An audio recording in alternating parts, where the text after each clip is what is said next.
उससे पहले का सदस्य है ये मेथिल एल्कोहल। एथिल एल्कोहल में आपने देखा होगा कार्बन 2 थे, दूसरा सदस्य था एल्कोहल श्रेणी का। मेथनॉल को अगर चेक करें तो मेथिल एल्कोहल एल्कोहलिक श्रेणी का पहला सदस्य है। अब मेथिल एल्कोहल को बताती है सबसे पहले कि हम मेथिल एल्कोहल को किस किस प्रकार से बना सकते हैं। तो बेटा मेथिल एल्कोहल को बनाने के बहुत सारे प्रोसेस हैं, जिनमें से मुख्य रूप से 3 प्रोसेस हैं ऐसे जिन्हें हमको पढ़ना है। और उनमें से अगर इंडस्ट्रियल प्रोसेस देखा जाए, इंडस्ट्रियल प्रोसेस का मतलब औद्योगिक विधि, जिस विधि से फैक्ट्रियों में बनाया जाता है, तो उनमें से इंडस्ट्रियल प्रोसेस में अगर मैं चेक करता हूं तो पहला मेरा प्रोसेस ऐसा है जिसमें मैं लकड़ी के भंजक आसवन से मेथनॉल का निर्माण करूंगा। जैसे कभी आता है कि आपको औद्योगिक विधि द्वारा मेथनॉल को बनाइए, तो ये इंडस्ट्रियल प्रोसेस है औद्योगिक विधि, आप इसके द्वारा आसानी से मेथनॉल बना सकते हैं। अच्छा, इंडस्ट्रियल प्रोसेस यूज में भी तब लाई जाती है जब आपको मेथनॉल बहुत ज़्यादा मात्रा में चाहिए होता है। प्रयोगशाला में अगर बनाना होगा तो आप तो जरा सा भी अगर मेथनॉल बना लेते हो तो प्रयोगशाला में काम चल गया। लेकिन जब औद्योगिक विधि की बात होती है, इसका मतलब हमें मेथनॉल बहुत ही ज़्यादा मात्रा में बनाना है। तो मेथनॉल को बनाएंगे कैसे? कहता है लकड़ी के भंजक आसवन से। लकड़ी का भंजक आसवन कभी कभी तुमने देखा भी होगा ऐसी सिचुएशन पे, घरों के चूल्हे पर जब गीली लकड़ी कभी जलाई जाती है, जलने पर पीछे ब्राउन कलर का कुछ पानी जैसा लिक्विड जैसा निकलने लगता है। बेटा हम लगभग वैसा ही प्रोसीजर करवाकर हम लोग लकड़ी के भंजक आसवन से मेथनॉल को बनाएंगे। तो सबसे पहले प्रोसीजर को समझते हैं कि क्या क्या करना है हम लोगों को, फिर इसको बनाना स्टार्ट करते हैं। सबसे पहले बेटा आपके पास एक ये बड़ी सी भट्ठी दी गई है। भट्ठी पर अगर मैं देखूं तो लकड़ी से भरी हुई एक गाड़ी रखी है, लकड़ी के टुकड़ों से भरी हुई एक गाड़ी रखी है। अब लकड़ी के टुकड़ों से भरी हुई इस गाड़ी को हम वायु की उपस्थिति में तीव्र टेम्परेचर देंगे। टेम्परेचर तकरीबन 400 से 450 डिग्री सेल्सियस होगा। और जब 400 से 450 डिग्री सेल्सियस टेम्परेचर पर आप लकड़ी को वायु की अनुपस्थिति में, ध्यान रखिएगा इस चीज को, वायु की उपस्थिति में नहीं बल्कि वायु की अनुपस्थिति में, जब वायु की अनुपस्थिति में 400 से 450 डिग्री सेल्सियस का टेम्परेचर हम इसको देंगे। हम लिख देते हैं इसको, लेकिन अब यहां लिख देते हैं इसका टेम्परेचर 400 डिग्री सेल्सियस से 450 डिग्री सेल्सियस के बीच में रखना है। जैसे ही रखेंगे बेटा लकड़ी से कुछ गाढ़े भूरे रंग का द्रव प्राप्त होगा। और क्योंकि टेम्परेचर 400 से 450 डिग्री सेल्सियस एक हाई टेम्परेचर है, वो जो द्रव है वो कौन सी अवस्था में बदल जाएगा? वाष्प की अवस्था में या गैस की अवस्था में। भाई 400 450 डिग्री सेल्सियस टेम्परेचर अगर देखा जाए काफी हाई टेम्परेचर होता है। और इस हाई टेम्परेचर में जो हमारा द्रव पदार्थ तैयार भी होगा वो गाढ़े भूरे रंग वाला द्रव पदार्थ वो वेपर फेस में चेंज हो जाएगा, वाष्प के रूप में चेंज हो जाएगा। जैसे ही बेटा वाष्प के रूप में चेंज होगा, इस वाष्प को हम एक कंडेंसर में ले जाएंगे, संघनित्र जिसको कहते हैं। संघनित्र का यूज क्या है? संघनित्र जो है वो ज्यादा गर्म पदार्थों को, अधिक गर्म पदार्थों के टेम्परेचर को क्या कर देता है? ठंडा। अभी सोचने वाली बात है, अगर यहां से मुझे हाई टेम्परेचर पर जो पदार्थ मिला भी वो गैस अवस्था में मिला, वाष्प की अवस्था में मिला, तो हम उस वाष्प को ठंडा करने के लिए कहां लेकर जाएंगे? संघनित्र। अच्छा, संघनित्र का भी एक काम है, अगर जो वाष्प के रूप में पदार्थ है गर्म है, अगर उसका टेम्परेचर कम कर दिया जाए तो वो फिर से कौन सी अवस्था में आ जाएगा? द्रव अवस्था में। आप साधारण रूप से एग्जाम्पल ऐसे भी पहचान सकते हो, जल है, इसका टेम्परेचर 150 डिग्री सेल्सियस हो गया तो जल किस अवस्था में बदल गया? वाष्प। अगर इसका टेम्परेचर फिर से हम कम करें, 60-70 डिग्री सेल्सियस कर दें, तो ये वाष्प फिर से कौन सी अवस्था में बदल जाएगी? द्रव। वाष्प का द्रव अवस्था में बदलना कहलाता है संघनन। तो संघनित्र के थ्रू हम ये यहां से जो भी पदार्थ वाष्प के रूप में गया था उस पदार्थ को हम ठंडा करेंगे और ठंडा करके उसे फिर से द्रव में बदलने की कोशिश करेंगे। तो जब मैंने उस पदार्थ को संघनित्र में ले जाकर ठंडा किया और ठंडा करके उसे द्रव रूप में बदलने की कोशिश की, तो मुझे ऐसा पता चला कि उस पूरे जो वाष्प थी उसमें से वाष्प का कुछ भाग तो द्रव में बदला और वाष्प का कुछ भाग द्रव में नहीं बदला। तो मैं सबसे पहले उस भाग की बात करूंगा कि जो भाग वाष्प का द्रव में नहीं बदला।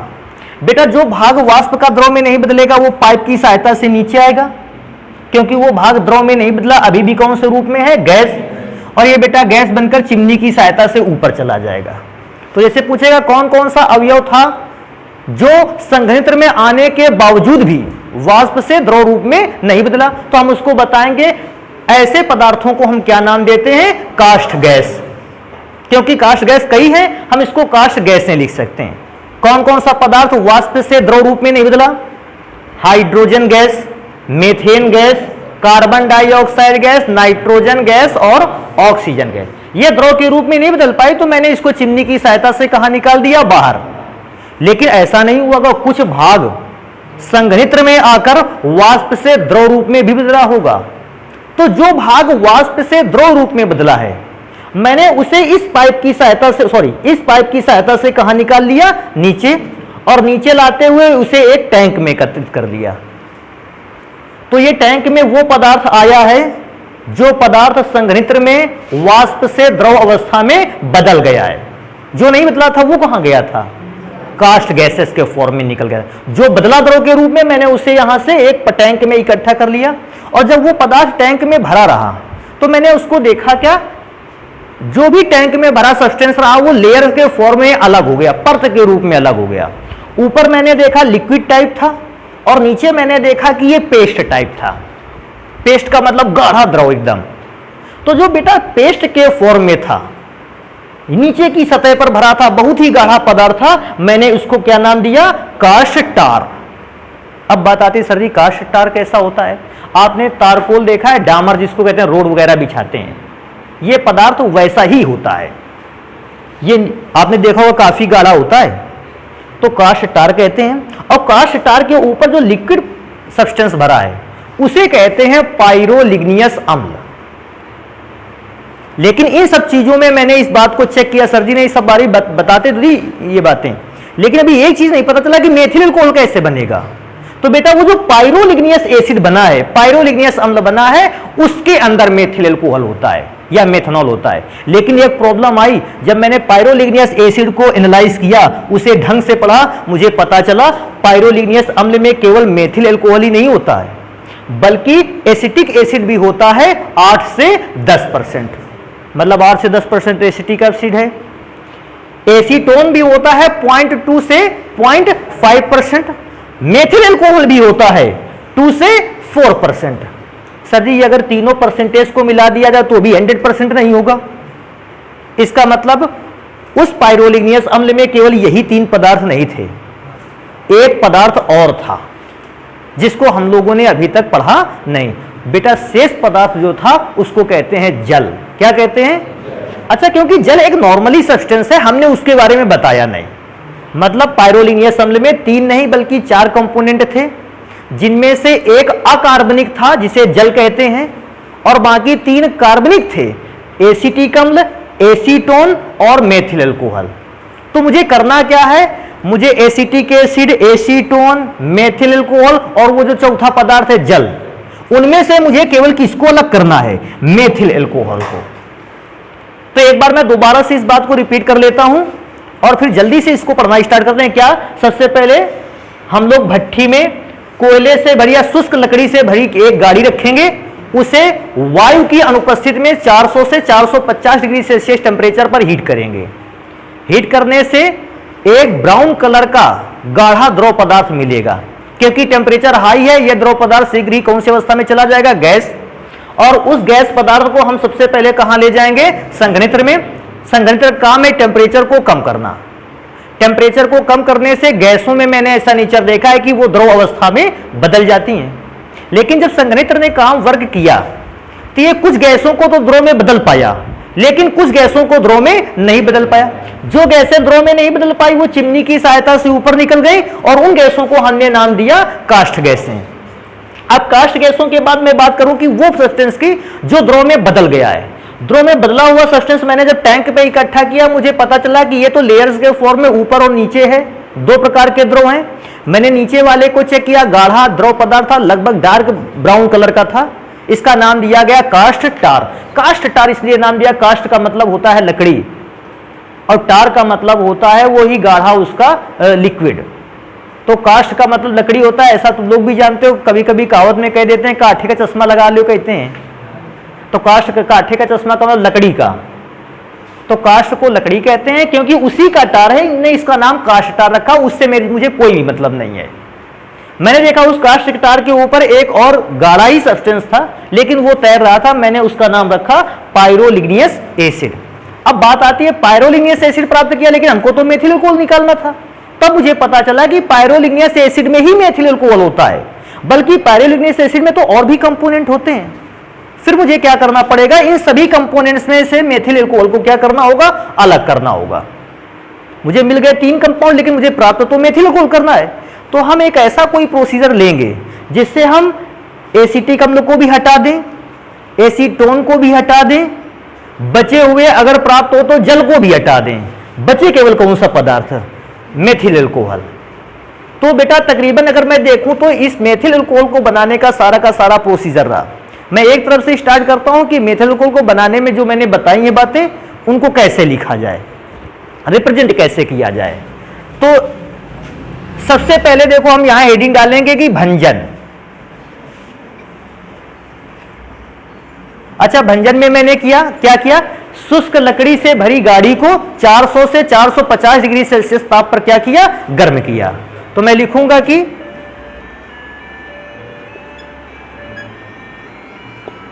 इस प्रक्रम में शुष्क लकड़ी से भरी गाड़ी, शुष्क लकड़ी से भरी गाड़ी को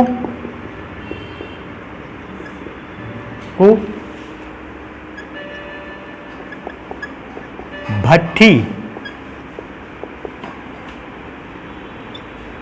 में रखकर उसे वायु की अनुपस्थिति में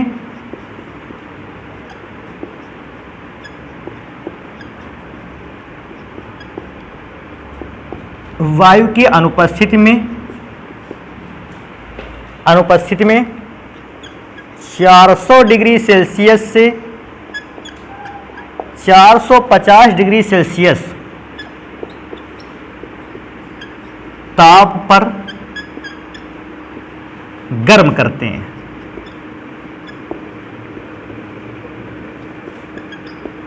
हैं। जिससे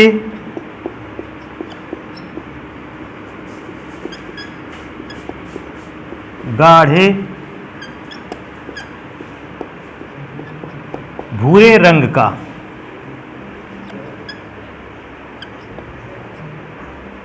द्रव पदार्थ प्राप्त होता है।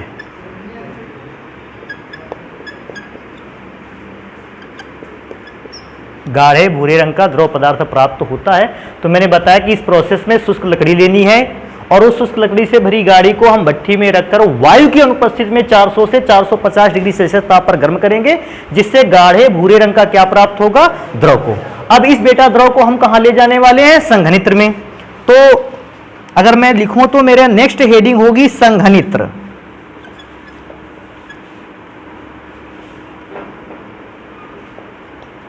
ऐसा भी लिख सकते हैं, संघनित्र को थोड़ा सा बाद में लिखते हैं। ऐसा लिखते हैं इसके नीचे कि इस प्रक्रम द्वारा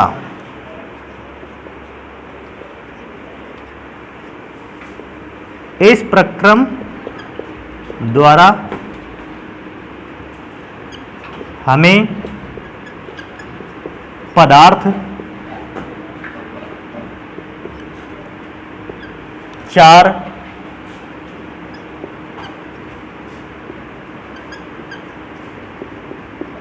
प्रमुख रूपों में प्राप्त होता है।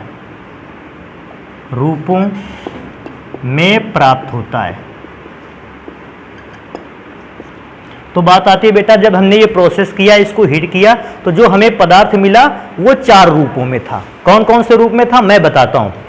पहला, जब लकड़ी को जलाया होगा, गर्म किया हो गया वायु की अनुपस्थिति में, तो यहां लास्ट में लकड़ी भंजन के बाद कुछ कोयला बचा होगा, यहां उसको क्या कहते हैं, काष्ठ कोयला। ये पहला पदार्थ प्राप्त हुआ। दूसरा पदार्थ कौन सा प्राप्त हुआ, काष्ठ गैसें। काष्ठ गैसों का परिचय बोलेगा तो बताओगे, संयंत्र में जो गैसें द्रव अवस्था में नहीं बदल पाती उन्हें क्या कहते हैं, काष्ठ गैसें। ये दूसरा पदार्थ प्राप्त हुआ। क्योंकि वर्णन 4 पदार्थों का था, बाकी के 2 भी पदार्थ ज्ञात करने हैं। तीसरा पदार्थ बेटा कौन सा हुआ, काष्ठ टार, जो ज्यादा गाढ़े भूरे रंग का था और ज्यादा गाढ़ा था, द्रव की निचली सतह पर था। और चौथा सब्सटेंस था पायरोलिग्नियस एसिड, फिर मैं पायरोलिग्नियस एसिड की बात करूंगा। तो मैं एक एक पदार्थ का परिचय दूंगा, 4 प्रमुख रूपों में प्राप्त हुआ। सबसे पहले मैं परिचय देने वाला हूं किसका? काष्ठ कोयला का, कि ये काष्ठ कोयला क्या है। काष्ठ, बेटा काष्ठ कोयले का अगर परिचय दिया जाए तो क्या बताया जाए कि मतलब लकड़ी को भंजन आसवन के बाद भट्ठी में जो कोयला शेष रह जाता है उसे कहते हैं काष्ठ कोयला। तो हम इस बात को लिखेंगे, लकड़ी के भंजन के पश्चात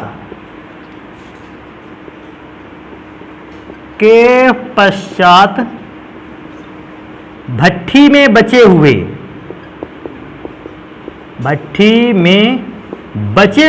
कोयले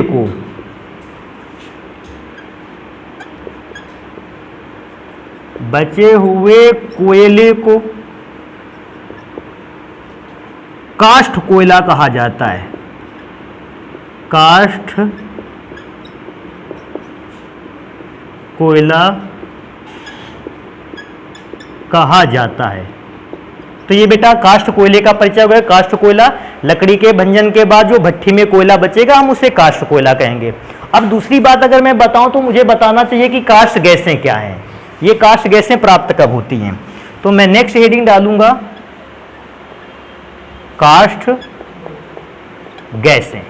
अच्छा बेटा, काष्ठ गैसों का परिचय अगर मुझे देना वो बड़ा आसान सा है। हम क्या बताएंगे कि भट्ठी से आने वाली गर्म वाष्प को संघनित्र में क्या किया गया? ठंडा किया गया। लेकिन कुछ गैसें संघनित्र में ठंडी नहीं हुई, उन गैसों को मैंने चिमनी की सहायता से क्या कर दिया? बाहर। इन गैसों का क्या नाम रखा गया? काष्ठ गैसें। तो इस बात को भी लिखते हैं काष्ठ गैसों में कि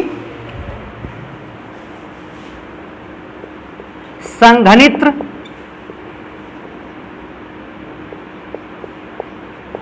में पहुंची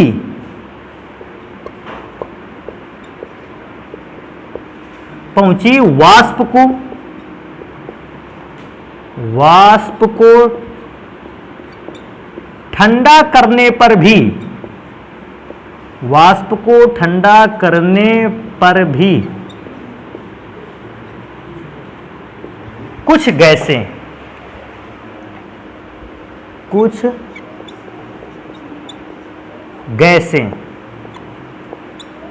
द्रव अवस्था में नहीं परिवर्तित हो पाती, द्रव अवस्था में परिवर्तित नहीं हो पाती, परिवर्तित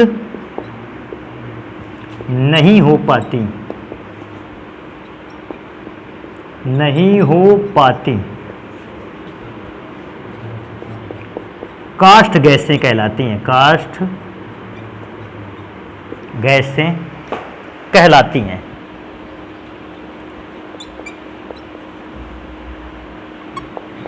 कोई पूछेगा काष्ठ गैसों में से कौन कौन सी गैस आती है, तो मैंने वहां लिख रखी है काष्ठ गैसों में से methane gas, oxygen gas, nitrogen gas, carbon dioxide gas और हाइड्रोजन गैस। इस प्रकार से गैसें रहती हैं।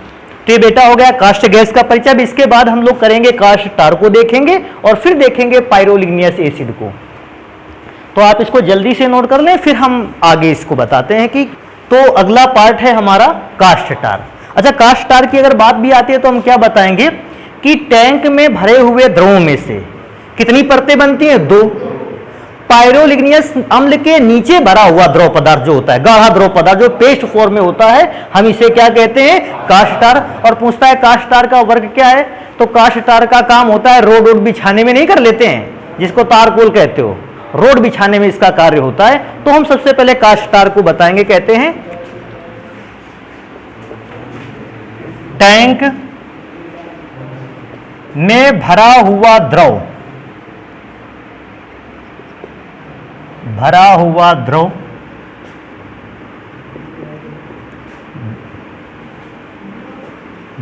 दो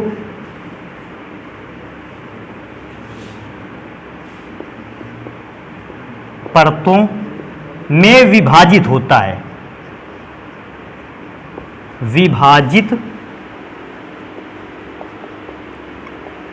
है। वह द्रव जो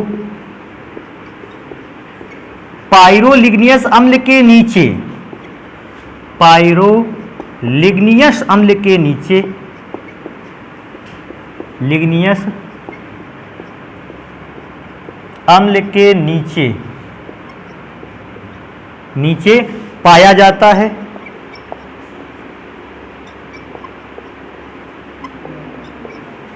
है, काष्ठ टार कहलाता है। काष्ठ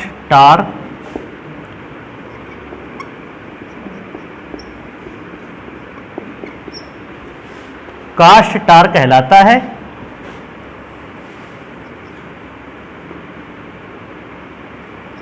यह सड़क बिछाने के काम आता है।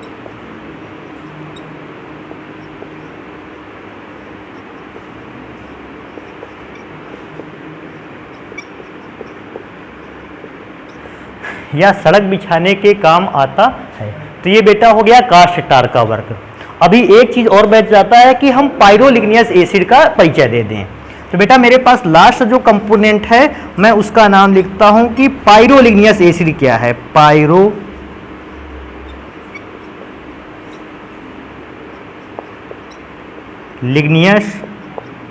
अम्ल। तो बेटा पाइरोलिग्नियस अम्ल को कहते हैं टैंक में ऊपरी भाग, टैंक के कर लेते हैं इसको, टैंक के ऊपरी भाग में पाया जाने वाला गाढ़ा भूरा द्रव, गाढ़ा भूरा द्रव पाइरोलिग्नियस अम्ल कहलाता है। पाइरोलिग्नियस अम्ल कहलाता है। अम्ल कहलाता है क्योंकि इस द्रव में, क्योंकि इस द्रव में 8% से 10% एसिटिक अम्ल होता है।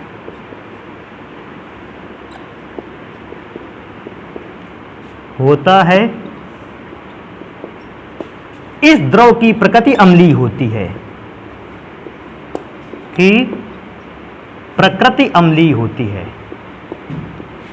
इस द्रव की प्रकृति अम्लीय होती है।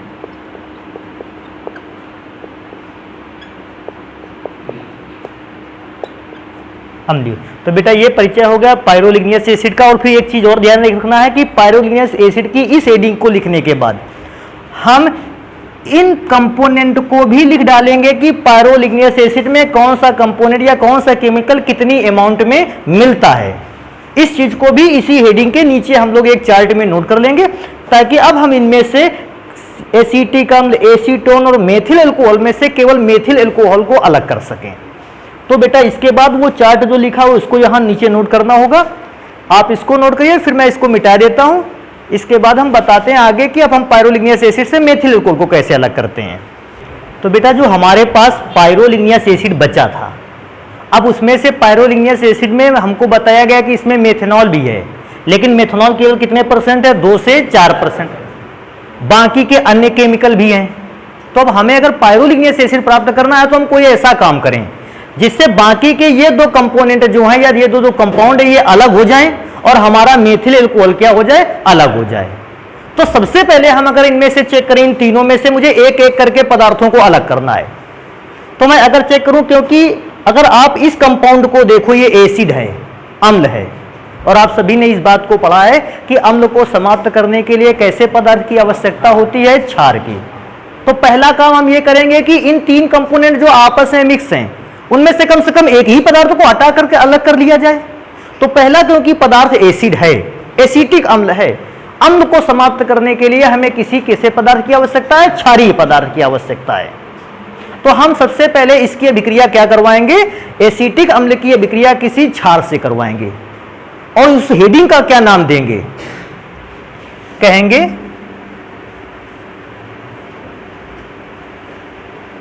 एसिटिक अम्ल का पृथक्करण। अम्ल का पृथक्करण। अच्छा, पृथक्करण का मतलब होता है एसिटिक अम्ल को हमको क्या करना है? अलग करना है।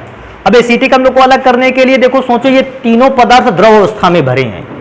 हमने क्या किया? उन तीनों पदार्थ में से जो द्रव अवस्था में भरे थे चूना डाल दिया। अब चूने ने ना तो एसीटोन से विक्रिया की, चूना ना तो मेथनॉल से विक्रिया करेगा, लेकिन चूना किससे विक्रिया कर लेगा? एसिटिक अम्ल। तो मुझे चूने की विक्रिया ना तो एसीटोन पे दिखानी है ना तो मेथनॉल पे दिखानी है। क्यों? क्योंकि ये चूने से विक्रिया नहीं कर रहे हैं। हमें केवल उस पदार्थ की अभिक्रिया को लिखना है जो चूने से अभिक्रिया कर रहा है। तो एसिटिक अम्ल क्योंकि चूने से अभिक्रिया कर रहा है, मैंने एसिटिक अम्ल की अभिक्रिया दिखाई। एसिटिक अम्ल का फॉर्मूला CH3COOH। अगर मैं चूने का फॉर्मूला देखूं तो बेटा चूना का फॉर्मूला क्या होता है? बुझे हुए चूने का CaOH का। अब इसके बीच की रिएक्शन होनी है। दो मेथड हैं, या तो आप डायरेक्टली समझ लो कि अम्ल और क्षार के बीच होने वाली अभिक्रिया में दो पदार्थ बनते हैं, जल और लवण, और आप उस बेसिस पर रिएक्शन को कंप्लीट कर सकते हो। और या फिर जब आपको ऐसा लगने लगे कि इसमें हमें कठिन लगेगा तो फिर हम लोग मेथड पकड़ते हैं। कैसे? बेटा CH3COOH को अगर आयन में तोड़ोगे तो CH3COO पर माइनस चार्ज और H रखेगा प्लस चार्ज। सेम बेटा इसको भी तोड़ते हैं। अच्छा, इसमें OH अलग होगा। सोचो एक चीज, OH अकेला होता है तो आप इसको ऐसे लिखते हैं OH माइनस चार्ज, लेकिन आज OH कितने हैं? 2OH। एक OH पर एक माइनस चार्ज, तो 2OH पर 2 माइनस चार्ज हो जाएंगे। बेटा उसको बैलेंस करेगा Ca, तो Ca पर कितना प्लस चार्ज? सोच के बताइएगा आप। Ca डबल प्लस है, ये पहले वाले केमिकल के निगेटिव पार्ट से जुड़ेगा आके, तो Cl इससे जुड़ेगा आके। लेकिन सोचो उस पर डबल प्लस है, इस पे सिंगल माइनस है, बनने वाला नहीं काम। इस पर भी डबल माइनस हो तब वो डबल प्लस के साथ कंबाइन करेगा।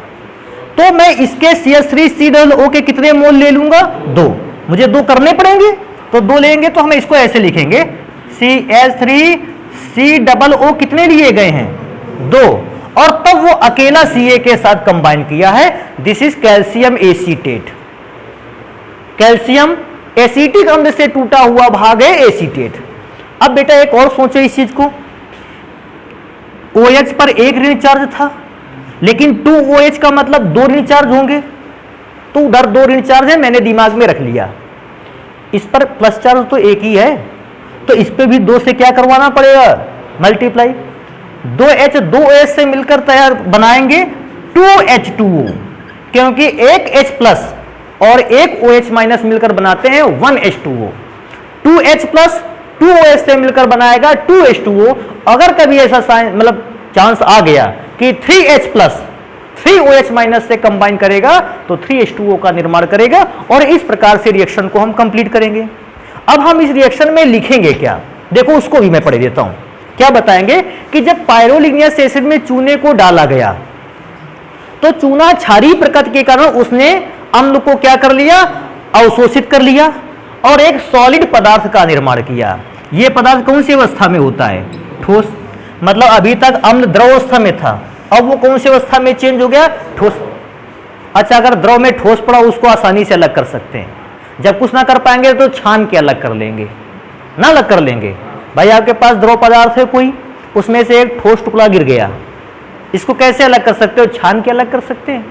तो हम इसको बताएंगे, देखो कैसे क्या कहेंगे। पायरोलिग्नियस अम्ल में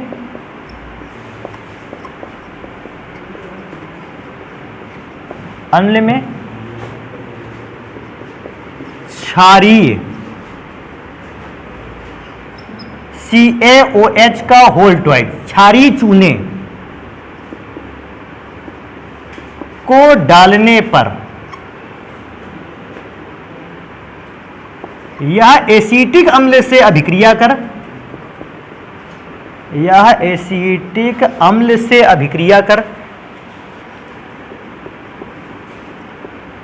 अम्ल से अभिक्रिया कर उसे कैल्शियम एसीटेट नामक ठोस पदार्थ में बदल देता है, ठोस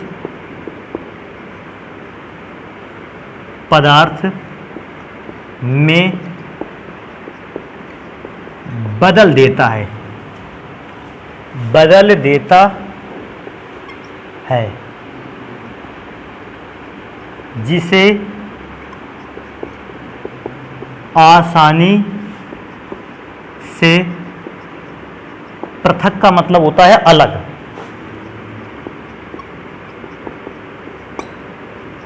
किया जा सकता है, किया जा सकता है। तो बेटा इस प्रकार से हम लोगों ने एसिटिक अम्ल को इन तीन कंपोनेंट के मिक्सचर में से एसिटिक अम्ल को खत्म कर दिया या एसिटिक अम्ल को हटा दिया। अब हमारे पास दो कंपोनेंट बचते हैं, एक एसीटोन और एक मेथनॉल। अब हमें एसीटोन और मेथनॉल में से एसीटोन को मेथनॉल से अलग करना होगा और मेथनॉल को अलग प्राप्त कर लेना होगा। हो गया इस मेथनॉल हमें प्राप्त। तो मेथनॉल को अलग प्राप्त करने के लिए इसको आप नोट कर लें, फिर हम मिटा के बताते हैं कैसे करना है इसको। क्योंकि हमने एसिटिक अम्ल को अलग कर लिया है या एसिटिक अम्ल को उस मिक्सचर में से हटा दिया है, हम एसिटिक अम्ल को मिटा देते हैं। अब हमारे पास दो कंपोनेंट बचते हैं, एक एसीटोन और दूसरा मेथनॉल। एसीटेन और दोनों के मेथनॉल में दोनों के हम अब पढ़ेंगे क्वथनांक। अगर मैं क्वथनांक देखूं तो मेथनॉल का क्वथनांक होता है 65 डिग्री सेल्सियस। क्वथनांक वैसे तो अगर मैं बताऊं, क्वथनांक एक ऐसा टेम्परेचर है जिसमें किसी द्रव की वाष्प का वाष्प दाब एक वायुमंडल हो जाता है या वायुमंडलीय दाब के बराबर हो जाता है। लेकिन अगर जनरली मैं यहां पर सोचूं, क्वथनांक एक ऐसा टेम्परेचर है, अगर आप टेम्परेचर क्वथनांक से ऊपर ले जाते हो पदार्थ गैस अवस्था में और टेम्परेचर क्वथनांक से नीचे ले जाते हो पदार्थ द्रव अवस्था में। थोड़ा सा अगर इसी आर्टिकल पर बात करें तो बेटा मेथिल एल्कोहल या मेथनॉल का क्वथनांक 65 डिग्री सेल्सियस है। इसका मतलब अगर आपने टेम्परेचर को 65 डिग्री सेल्सियस से ऊपर किया, मेथनॉल कौन सी अवस्था में जाएगा? गैस। और अगर आपने टेम्परेचर 65 डिग्री सेल्सियस से नीचे किया तो मेथनॉल हमारा द्रव अवस्था में रहेगा। सेम अगर मैं चेक करूं तो एसीटोन का क्वथनांक होता है 56 डिग्री सेल्सियस, 56 डिग्री सेल्सियस। अब 56 डिग्री सेल्सियस के ऊपर टेम्परेचर किया तो एसीटोन कौन सी अवस्था में चला गया? गैस। और अगर मैंने टेम्परेचर को 56 डिग्री सेल्सियस से कम टेम्परेचर पे रखा तो एसीटोन उस समय कौन सी अवस्था में रहा? द्रव अवस्था में। अगर कभी किन्हीं दो द्रव पदार्थों के मध्य क्वथनांक का अंतर 10 डिग्री सेल्सियस या उससे कम का हो, क्वथनांक का अंतर 10 डिग्री सेल्सियस या उससे कम का हो, तो हमारे पास उन दोनों द्रवों को एक दूसरे से अलग करने के लिए एक विधि आती है, प्रभाजी आसवन विधि, जिसे हम फ्रैक्शनल डिस्टिलेशन प्रोसेस भी कहते हैं। तो अब मैं उस प्रभाजी आसवन विधि के द्वारा, क्योंकि इन दोनों के क्वथनांक में जो डिफरेंस है वो लगभग 9 डिग्री सेल्सियस का है, अर्थात 10 डिग्री सेल्सियस से कैसा है? कम है। और जब क्वथनांकों का अंतर 10 डिग्री सेल्सियस से कम हो तो भैया प्रभाजी आसवन विधि को यूज में लाना ही चाहिए। और क्योंकि प्रभाजी आसवन विधि बेटा क्लास 11th में रही है, अब पूरा प्रोसेस तो हम उसको नहीं पढ़ाएंगे। हाँ, लेकिन प्रभाजी आसवन विधि से हम इसको अलग कैसे करेंगे ये जरूर हम तुमको बता डालेंगे। पहले पढ़ लेते हैं कैसे अलग करना है, फिर लिखा देंगे हम इस चीज को।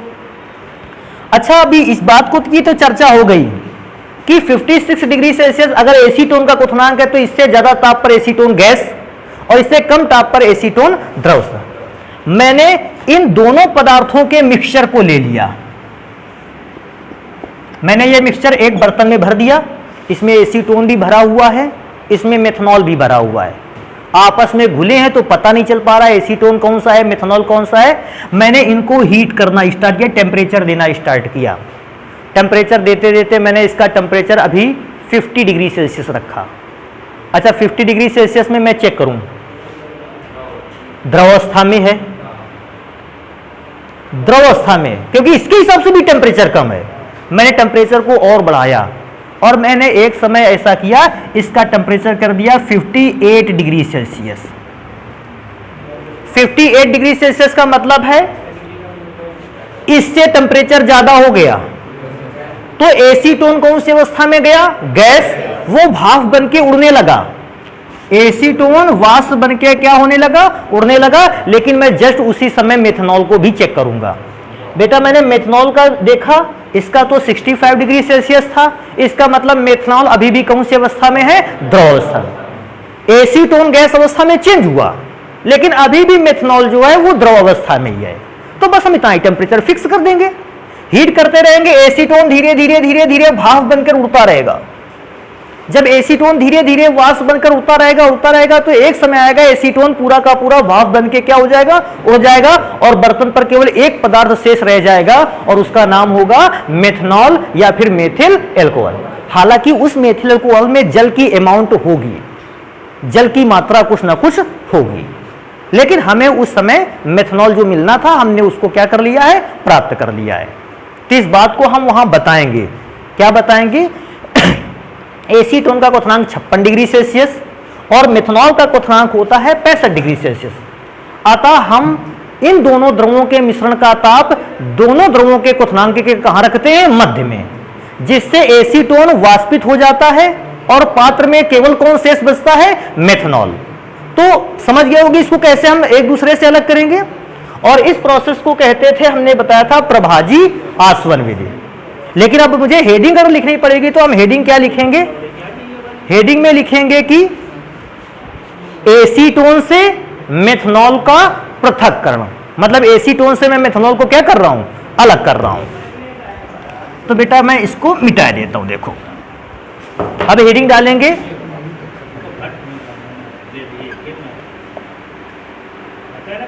एसीटोन से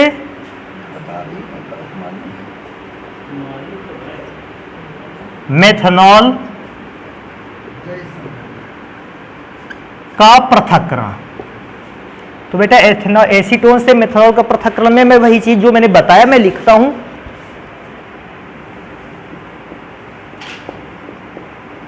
मेथनॉल का क्वथनांक 65 डिग्री सेल्सियस तथा एसीटोन का क्वथनांक 56 डिग्री सेल्सियस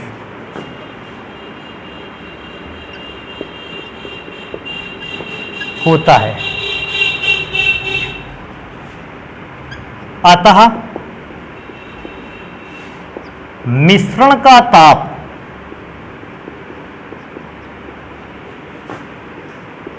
दोनों पदार्थों के क्वथनांकों के मध्य कर देने पर, दोनों पदार्थों के क्वथनांकों के मध्य कर देने पर, दोनों पदार्थों के क्वथनांकों के मध्य कर देने पर एसीटोन वाष्पित हो जाता है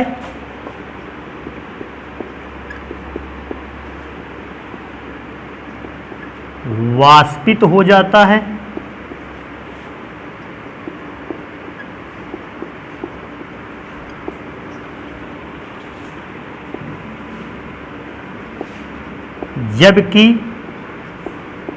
मेथनॉल का जलीय विलयन, जबकि मेथनॉल